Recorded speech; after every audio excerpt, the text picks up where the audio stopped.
नमस्कार दोस्तों। जय श्री कृष्णा। जैसा कि आपको टॉपिक नजर आ रहा है, अरेस्ट ऑफ अरविंद केजरीवाल। तो अरविंद केजरीवाल की अरेस्ट के बारे में मैंने ऑलरेडी प्रेडिक्शन दी थी नवंबर 2023 में। और मैंने बताया था कि मार्च 2024 से पहले इनकी अरेस्ट हो जाएगी। तो ये प्रेडिक्शन मेरी बिल्कुल सटीक गई। एक मैंने 2024 पार्लियामेंट इलेक्शंस या लोकसभा इलेक्शन से रिलेटेड वीडियो ऑलरेडी अपलोड किया हुआ है। उसे भी आप देख सकते हैं, जिसमें मैंने उसके आउटकम के बारे में ऑलरेडी प्रेडिक्शन दी हुई है। शेयर मार्केट से रिलेटेड भी नेक्स्ट 5 ईयर की प्रेडिक्शन आप वहां पर जाकर देख सकते हैं। तो अब मैं इसके एस्ट्रोलॉजिकल रीजन्स के बारे में बात बताऊंगा आपको, क्योंकि ये तो बहुत लोगों का एंटिसिपेशन था, तो मेरा भी था कि ये अरेस्ट तो होना ही है इन्होंने। तो वो एस्ट्रोलॉजिकली इनकी कुंडली के बेस पर हम उसको किस तरीके से एनालाइज करेंगे, वो मैं आपके सामने प्रेजेंट करूंगा। ये अरविंद केजरीवाल की जो बर्थ डिटेल्स हैं वो है, इनका डेट ऑफ बर्थ है 16 अगस्त 1968 और टाइम ऑफ बर्थ है 7:29। और हिसार हरियाणा है, वैसे सिवानी है मगर उसमें बहुत डिफरेंस नहीं है किसी भी चीज़ में, इसलिए इसको मैंने हिसार हरियाणा की कुंडली ली हुई है, क्योंकि मैं इनका केवल D1 चार्ट एनालाइज करने वाला हूँ यहाँ पर। तो सिवानी इनका एक्चुअल बर्थ प्लेस है, मगर हिसार डिस्ट्रिक्ट के अंदर आता है, तो बहुत ज़्यादा चेंजेस नहीं है, तो वही मैंने इसको ले लिया है। अब यहाँ पर ये मैंने इनकी बर्थ कुंडली ली हुई है केजरीवाल जी की। तो लियो लग्न की इनकी कुंडली है और कुंडली के अंदर मरकरी, जुपिटर और वीनस बैठे हुए हैं। और इनका मैंने करंट दशाएं यहाँ पर दिखाई हुई हैं। जो करंट जुपिटर की इनकी दशा चल रही है, राहु की अंतरदशा है, और जब ये अरेस्ट हुए हैं तो मार्स की प्रत्यंतर दशा है। तो ये सारी चीजें मैं एक्सप्लेन करूंगा। तो इस कुंडली को मैं सबसे पहले एनालाइज करना चाहूंगा कि ये क्यों तो चीफ मिनिस्टर बने, क्या इनके अरेस्ट के रीजन है, इनकी कुंडली के अंदर कौन से योग हैं कि ये इतने पॉपुलर हुए। क्योंकि एक बहुत बड़ा हाइप क्रिएट किया हुआ है कि आईआईटीएन है, तो आईआईटीएन होना कोई इतनी आज के ज़माने में बहुत बड़ी चीज़ नहीं है, या इनकम टैक्स ऑफिसर बनना भी बहुत बड़ी चीज़ नहीं है। एक साल के अंदर अराउंड 10,000 से ऊपर लोगों का आईआईटी में सिलेक्शन होता है हर साल, तो उनमें से एक है। और आईएएस या सिविल सर्विसेज में भी सबसे टॉप जो होते हैं वो आईएफएस, आईएएस या आईपीएस बनते हैं।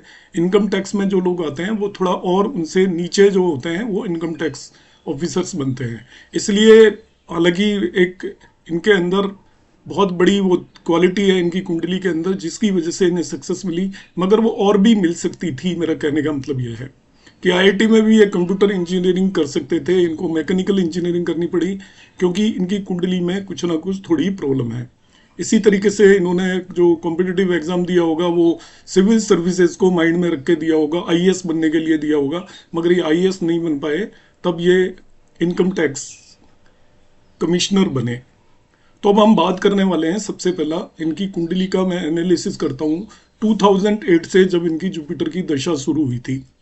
जुपिटर इनकी कुंडली के अंदर 5th एंड 12th लॉर्ड होकर लग्न में बैठा हुआ है। जुपिटर जब भी लग्न में किसी भी नेटिव की में बैठ जाता है तो वो कुंडली को बहुत स्ट्रांग बना देता है।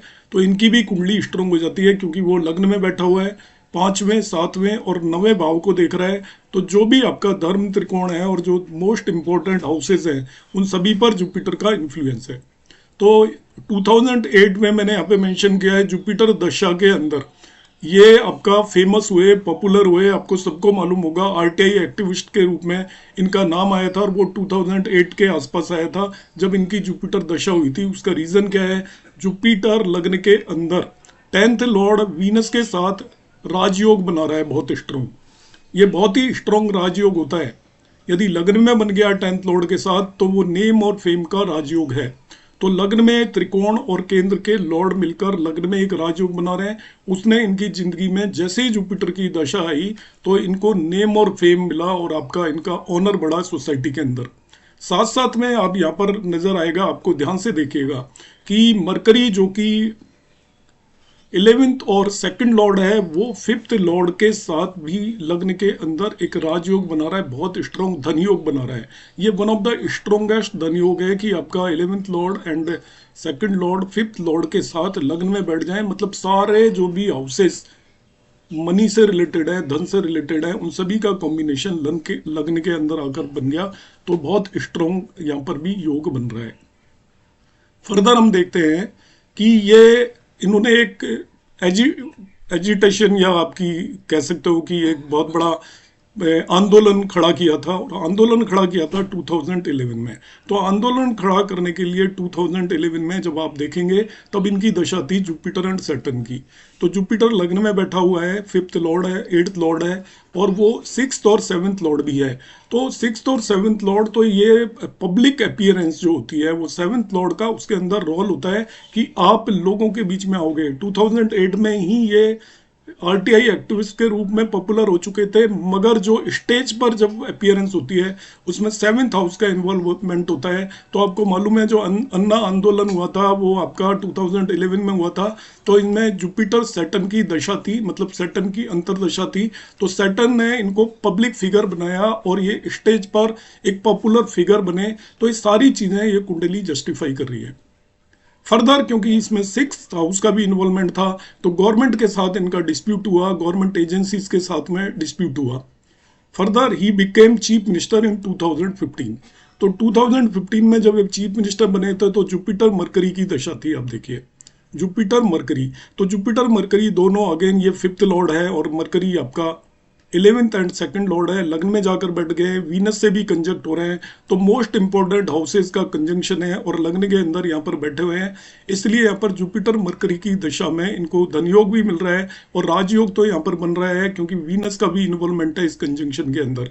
जो दोनों दशा और अंतरदशा लॉर्ड लग्न के अंदर बैठे हुए हैं और वो 10th लॉर्ड के साथ वो है, तो इनका देखिए चीफ मिनिस्टर बना, क्योंकि 10th लॉर्ड के साथ कंजंक्शन है, साथ में ये 5th लॉर्ड भी है, 11th और 2nd लॉर्ड भी यहाँ पर आकर बैठ गए, इसलिए इतने स्ट्रॉन्ग राजयोग की वजह से ही और धनयोग की वजह से ये चीफ मिनिस्टर बने।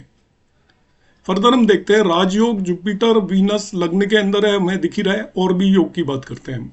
यहाँ पर एक और योग बन रहा है, मगर वो 12वें भाव में बन रहा है, लग्न लॉर्ड सन और 9th लॉर्ड योग कारक जो इनका प्लेनेट है मार्स, वो दोनों 12वें भाव में जाकर योग बना रहे हैं। आपके लग्न लॉर्ड और आपका 9th एंड 4th लॉर्ड 12वें भाव से लिंक हो रहे हैं, और यहाँ पर मार्स एक्चुअली इनका डेबिलिटेटेड है या नीच का होकर 12वें भाव में योग बना रहा है। अब ये जो 12वां भाव है ये ही सारी प्रॉब्लम्स का रीजन है। इनका लग्न लॉर्ड 12वें भाव के अंदर चला गया। तो लग्न लॉर्ड जब भी 12वें भाव के अंदर जाता है, 12th हाउस के अंदर जाता है, तो वो आपको या तो फॉरेन में ले जाता है, या आपको वो कन्फाइनमेंट में रखता है, या आपको वो प्रिजन में रखता है। तो आप देखते हो बार बार कन्फाइनमेंट में जाकर रहते हैं। आपको पता है ये वहाँ पर जाते हैं बेंगलोर वगैरह में अपना ट्रीटमेंट कराने के लिए, तो कन्फाइनमेंट में जाकर रहते हैं। इनको खांसी की प्रॉब्लम है जो बार बार जिसकी वजह से पपुर है। तो देखिए इनका जो 4th लॉर्ड भी 12वें भाव के अंदर चला गया, 4th lord is in 12th house. तो ये 4th लॉर्ड की वजह से बार बार आप देखते हो कि 4थे भाव की वजह से ये अपने ट्रीटमेंट के लिए जाते हैं, और वो कहीं दूर की जगह पर जाकर ट्रीटमेंट लेते हैं, और ये हॉस्पिटलाइज होते हैं। वो चाहे आयुर्वेदिक ट्रीटमेंट हो, मगर ये हॉस्पिटलाइजेशन होता है, क्योंकि इनका जो 4th लॉर्ड है वो आपका डेबिलिटेड हो गया इस कुंडली के अंदर, नीच का होकर 12वें भाव के अंदर बैठा हुआ है। अब हम आगे की बात करते हैं। ये तो मैंने इनका पास्ट बताया, अभी ये क्यों अरेस्ट हुए हैं उसको आप ध्यान से देखना। इनको जो समन मिले थे वो मिले थे इनको अक्टूबर के एंड में, और इनको फर्स्ट बार अपीयरेंस के लिए बुलाया गया था 2 नवंबर को। मैंने तभी इनका ये प्रेडिक्ट किया था इनकी कुंडली के बेस पर। अब मैं बता रहा हूँ वो किस तरीके से मैंने प्रेडिक्ट किया था। समन मिला था तब इनकी जो दशाएं थी, देखिए मैं बताता हूँ आपको, दशाएं मैं निकाल के बताता हूँ। यहाँ पर ध्यान से देखिए, ये मैंने इनको पीढ़ी तक लगाया हुआ है। दशा जुपिटर और राहु की थी, तो पहली बात दशा और अंतरदशा को आप पकड़ के देखिए। जिस जुपिटर में इनिशियली इनको सब कुछ बनाया, पब्लिक फिगर बनाया, पॉपुलर बनाया, चीफ मिनिस्टर बनाया, अब वो जुपिटर यहाँ पर 8वें लॉर्ड की तरह एक्ट करने लग गया। देखिए एंड में जाकर 8th लॉर्ड भी है वो जुपिटर, और लगने से लिंक हो रहा है। अब ध्यान से देखिएगा कि जो इनकी 2022 में जो अंतरदशा है वो राहु की शुरू हो गई है। 8th भाव के स्वामी की 8th भाव में बैठा हुआ है राहु, और राहु का डिस्पोजिटर भी जुपिटर है। तो इन दोनों की दशा और अंतरदशा एक दूसरे से 1, 8 में बैठे हुए हैं, या 8-6 भी कह सकते हो आप एक दूसरे से। तो 1-8 और 6-8 की दशाएं जो होती हैं एक दूसरे से, 6-8 की दशा आप देख लीजिएगा। राहु से जुपिटर आपका छठे भाव में और जुपिटर से राहु 8वें भाव में। 1-8 नहीं, मतलब 6-8 की दशा है। तो 6-8 की दशा कभी भी अच्छी नहीं होती। 8th हाउस का इन्वॉल्वमेंट है दोनों के अंदर। जुपिटर भी यहाँ पर 8th लॉर्ड है और राहु 8वें भाव के अंदर बैठा है। तो आप देखिए जो ये शराब घोटाला जिसे हम बोल रहे हैं सो कॉल्ड, ये आपका 2022 में ही डिस्क्लोज हुआ था, सबके सामने ये आया था, आपको अपियर हुआ था। जैसे इनकी राहु की अंतरदशा शुरू हुई थी, तब भी ये आपका घोटाला सबके सामने आया था। तो राहु की जैसे ही अंतरदशा, तो आपको पता है कि 8th लॉर्ड क्या होता है, सडननेस के लिए होता है। आपकी छुपी हुई चीजें पब्लिक के सामने आ जाती है। तो जो काम हुआ होगा या नहीं होगा, मैं ऐसा नहीं बता रहा, मैं केवल इसको एस्ट्रोलॉजिकली एनालिसिस कर रहा हूँ। मेरा कोई ओपिनियन नहीं है उस बारे में, पॉलिटिकली क्या है, वहाँ कुछ क्राइम हुआ है नहीं हुआ, वो मैं नहीं बता रहा। मगर क्या होता है कि 8th लॉर्ड की दशा की एक खास बात होती है, जो छुपी हुई चीजें हैं वो पब्लिक फिगर में आ जाती है। किसी को एक्सपेक्टेड भी नहीं था बिल्कुल भी कि भाई इस तरीके का कोई घोटाला होगा। सडनली जैसे ही इनकी 8th हाउस के अंदर राहु की दशा हुई, तो पब्लिक के सामने ये आ गया। तो 8th हाउस का ये आप सभी लोगों को मालूम होगा कि ये बहुत ही इंपॉर्टेंट वो है। अब मैं आगे की चीजें यहाँ पे ध्यान से आपको बताने की कोशिश करूंगा। देखिए, ये यहाँ पर जुपिटर, अब अंतरदशा का रोल बताऊंगा मैं, अब वो सॉरी प्रत्यांतर दशा का। यहाँ पे देखिए 14 अक्टूबर 2023 के बाद इनकी सन की प्रत्यांतर दशा शुरू हुई है। के एन राव सर के अनुसार आपको प्रत्यांतर दशाओं को नोट करना चाहिए नेटिव की लाइफ के अंदर। वो उसकी पूरी लाइफ के इवेंट को अनफोल्ड करते हैं। देखिए यहाँ पे अनफोल्ड होगा। सन कहाँ पे है, इनका लग्न लॉर्ड 12वें भाव के अंदर चला गया। 12th भाव आते ही, एक तो सन है ये, तो एक गवर्नमेंट का कारक है। गवर्नमेंट की तरफ से इन्हें देखिए आपको रिटर्न लेटर मिल गया है। आपका लग्न के अंदर मरकरी बैठा है, डॉक्यूमेंटेशन का कारक है। और यहाँ पर क्या हो गया, सन इनके 12वें भाव के अंदर चला गया है। साथ के साथ राहु जिसकी अंतरदशा है वो 8वें भाव के अंदर है। तो देखिए क्या कॉम्बिनेशन बन रहा है। 12वां भाव आ गया यहाँ पर, लग्न आ गई और 8वां भाव आ गया। जुपिटर भी 8th लॉर्ड है। तो लग्न, 12वां भाव और 8वां भाव, ये सारा मिलकर एक डायरेक्शन आपको दिखा रहे हैं। सडननेस की डायरेक्शन है, ग्रीप की डायरेक्शन है, सोरो की डायरेक्शन है, प्रिजन की डायरेक्शन है, कन्फाइनमेंट की डायरेक्शन है। ये सारी डायरेक्शन आपको दिखाना शुरू हो गया। तो जब इनको सन की दशा में जैसे ही ये पीढ़ी के अंदर ये मिला था संबंध, तभी ये समझ में आ गया था कि कुछ ना कुछ इवेंट यहाँ पर पक्का होने वाला है रिलेटेड टू दिस। दूसरा, जब ये अरेस्ट हुए हैं उस टाइम का देखिए, इनका अरेस्ट हुआ है 21 मार्च को। तो 21 मार्च को देखिए पीढ़ी चल रही है मार्स की। अब मार्स भी देखिए 12वें भाव के अंदर है। देखिए कितना जबरदस्त कॉम्बिनेशन है। और एस्ट्रोलॉजी कितनी कमाल की चीज है, आपको यहाँ पे सब कुछ साफ साफ नजर आने लग गया होगा कि मार्स जो एक नीच का ग्रह है इस कुंडली के अंदर, हालांकि है तो वो योग कारक, मगर नीच का ग्रह है, नीच से बच नहीं सकते। 12वें भाव के अंदर जाकर बैठ गए। तो देखिए कितना जबरदस्त लिंक हो रहा है। फिर जब ये अरेस्ट हुए हैं, सन ने इसको ट्रिगर किया, लग्न लॉर्ड है, इसके बाद लग्न से भी लिंक हो गया। तो कितनी सारी चीजों का लिंक हो रहा है। देखिए इनकी लग्न का लिंक हो रहा है, होम का लिंक हो रहा है, घर भी, घर का लॉर्ड भी 12वें भाव के अंदर जाकर बैठ गया। चौथे भाव का लिंक हो रहा है, लग्न का लिंक हो रहा है, यहाँ पर 8वें भाव का लिंक हो रहा है, 5वें भाव का लिंक हो रहा है। सभी भावों का यहाँ पर जाकर लिंक हो गया इस दशा के अंदर। जो जुपिटर, राहु और मार्स की दशा है, तो 4th lord is also going to 12th house. ये भी कन्फाइनमेंट, जेल या आपका फॉरेन ट्रेवल को रिप्रेजेंट करता है। आप एस्ट्रोलॉजी जो भी लोग समझते हैं उनको पता लग रहा होगा। इसी तरीके से लग्न लॉर्ड इन 12th हाउस भी इन सभी चीजों को रिप्रेजेंट करता है। तो इनकी कुंडली में बना बनाया है योग है जेल में जाने का, क्योंकि 4th लॉर्ड भी 12th हाउस में है, लग्न लॉर्ड भी 12th हाउस में है। It is a very strong yoga for confinement और जेल और प्रिजन, इम्प्रिजनमेंट का, जो कि इनका यहाँ पर सत्य हो गया। और प्रत्यांतर दशाएं देखिए कितनी सटीक है कि इनको जब गवर्नमेंट ने जब सम्मन दिया बुलाने के लिए, तब सन की प्रत्यांतर दशा थी जो कि 12वें हाउस में है। जब अरेस्ट हुए तो लग्न इन्वॉल्व हो रही है, 8वां हाउस इन्वॉल्व हो रहा है और 12वां हाउस इन्वॉल्व हो रहा है। तो इस तरीके से इनका यहाँ पर अरेस्ट हुआ है, जो मैंने यहाँ पर एक्सप्लेन किया है। ये मैं फिर से यहाँ पर रिपीट कर रहा हूँ इसको। दशा ऑफ जुपिटर राहु मार्स से अरेस्ट के टाइम पे, ड्यूरिंग राहु दशा। अब एक चीज मैं आपको के एन राव सर का एक कॉम्बिनेशन बता रहा हूँ, ये बहुत ही स्ट्रॉन्ग कॉम्बिनेशन है। जब भी राहु की दशा चल रही हो किसी भी नेटिव की, राहु की दशा है अंतरदशा, यदि नेटल राहु पर जब भी ट्रांजिट का राहु जब भी ट्रांजिट करता है नेटल राहु पे, कुंडली के राहु के ऊपर ट्रांजिट का राहु जब भी ट्रांजिट करता है, तो वो पीरियड उस पर्सन के लिए खबरदार या केयरफुल होने का हो जाता है। यहाँ पर भी यही काम हुआ है, अभी मैं बताने वाला हूँ। देखिए, अब मैं ट्रांजिट बताऊंगा। दशाओं को मैंने एक्सप्लेन कर दिया, प्रॉमिस को मैंने एक्सप्लेन कर दिया कि जेल में जाने का प्रॉमिस है, दशा जेल में जाने को वो कर रही है। अब यहाँ पर क्या ट्रांजिट का भी कोई रोल बन रहा है क्या? ध्यान से देखें। राहु एंटर हुआ है 30 अक्टूबर को उसके नेटल राहु पर। आप देखिए, नेटल राहु पे 30 अक्टूबर को एंटर हुआ है, और आपको इनके समन की डेट देखोगे तो वो भी 30 अक्टूबर के आसपास है, और 2 नवंबर को इनको बुलाया गया था 2023 में। नेटल राहु पे राहु ये एंटर हुआ है। Summon received in end of October when both Jupiter and Saturn were retrograde. अब ध्यान से सुनना ये चीज को। जब इनको समन मिले थे, जुपिटर और सैटर्न दोनों रेट्रोग्रेड होकर डायरेक्ट होने वाले थे। उसके 2-4 दिन, 4 नवंबर को दोनों डायरेक्ट हुए हैं। तो इनको जो समन मिला है, फर्स्ट टाइम बुलाया है, वो कब बुलाया गया है कि जो इनका जुपिटर है और सैटर्न दोनों रेट्रोगेट से डायरेक्ट हुए थे। अब जरा समझें ध्यान से। जो सैटर्न ट्रांजिट कर रहा था 11 साइन में, तो रेट्रोग्रेड में उसको मैं 10th हाउस में कंसिडर कर लेता हूँ, 6 हाउस में 10 साइन के अंदर, और जुपिटर ट्रांजिट कर रहा था आपका 8th हाउस के अंदर। मतलब 1 साइन में था, मगर रेट्रो था तो मैं उसको 8 में ले लेता हूं। तो देखिए, दोनों एक तरीके से 6ठे और 8वें भाव में ट्रांजिट कर रहे थे। राहु भी 8वें भाव में ट्रांजिट कर रहा था उस टाइम। जो तीनों इंपॉर्टेंट प्लैनेट्स थे वो आपका 6th 8th से लिंक हो रहे थे। सैटर्न 11 साइन में था, मगर रेट्रो होता है तो उसको एक साइन पीछे ले लेते हैं। जुपिटर 9th हाउस में था और 1 साइन में था, रेट्रो तो वो अपने पिछले भाव से भी इफेक्ट देता है।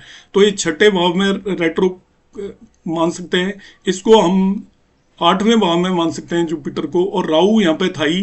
अब वो रेट्रो से जैसे ही डायरेक्ट हुए दोनों, उन्होंने इस इवेंट को ट्रिगर कर दिया है। 1-2 दिन आगे पीछे हम देख सकते हैं। जुपिटर और सैटर्न के केस में ऑलवेज 1-2 महीने तक का भी डिफरेंस हो सकता है। तो ये जैसे ही दोनों डायरेक्ट होने को हुए, वैसे ही इनको समन मिले हैं और वैसे ही इनको ईडी ने अपने ऑफिस में बुलाया है। तो सैटर्न और जुपिटर दोनों जैसे ही रेट्रोगेट से डायरेक्ट होने वाले थे, इनको ये इवेंट ट्रिगर हो गया। अब और आगे की मैं बातें बताऊंगा।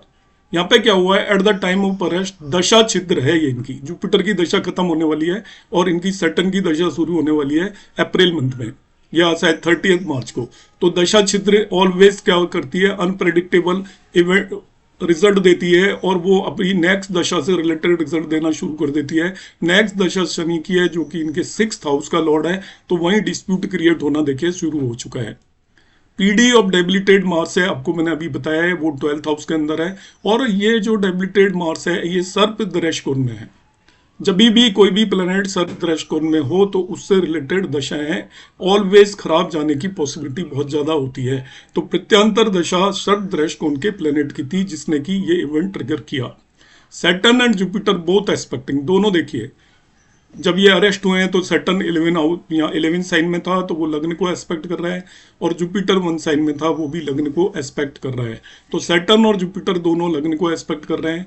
दशा इन्वॉल्वमेंट आपको मैंने पहले ही बता दिया। 8th हाउस का इन्वॉल्वमेंट है राहु का, और 12th हाउस का इन्वॉल्वमेंट है।